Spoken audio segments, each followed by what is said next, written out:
2500 CC ఉన్న 1500 CC ఉన్న మనకి అవుట్పుట్ అయితే 80 హార్స్ పవర్తోనే వస్తుందండి. రెండు కూడా 80 హార్స్ పవర్తోనే 80 హార్స్ పవర్తోనే వస్తుంది. అలాగే బొలెరో కూడా 80 హార్స్ పవర్తోనే వస్తుందండి. నెక్స్ట్ వచ్చి మనకి టార్క్ని అంటే ఇనీషియల్గా ఎత్తుకునే పికప్ వచ్చి 220 న్యూటన్ మీటర్ టార్క్ అయితే వస్తుందండి. రెండిట్లకి కూడా 220 న్యూటన్ మీటర్ టార్క్ అయితేనే వస్తుంది. 70కి బొలెరోకి కూడా రెండు కూడా ఈక్వల్గా వస్తుందండి. మనకి నెక్స్ట్ వచ్చి టైర్లు అండి. టైర్ల విషయంలో చూస్తే కనుక V70కి వచ్చి 15 ఇంచుల టైర్లు అయితే వస్తాయండి. 215 అయితే వస్తాయి. అదే మనకి బొలెరో అయితే 16 ఇంచుల టైర్లు అయితే వస్తాయండి.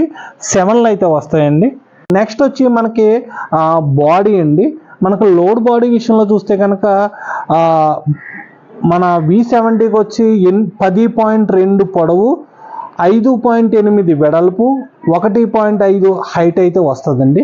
అదే మనకి బొలెరో విషయంలో చూస్తే కనుక 10 అడుగులు పొడవు, 5.9 వెడల్పు, అలాగే హైట్ వచ్చి 2 అడుగులు అయితే వస్తుందండి. అంటే ఈ బాడీ విషయంలో కూడా మనం ఒకటి గమనించుకోవాలి. ఎందుకంటే చాలామంది అనేది ఇక్కడ బొలెరో బాడీ విషయంలో చూస్తే 10 అడుగుల బాడీ అయితే ఇచ్చాడండి. బట్ అక్కడ వీల్ బేస్ అయితే పెరగలేదండి. అంటే 1.7కి ఏ వీల్ బేస్ ఉందో అదే వీల్ బేస్ అయితే 2.0 కూడా ఇచ్చాడు. అంటే మీకు దీని యొక్క ఫుల్ వీడియో కావాలంటే కనుక ఇక్కడ ఉన్న ప్లే బటన్ క్లిక్ చేసి ఫుల్ వీడియో అయితే చూడొచ్చు మీరు.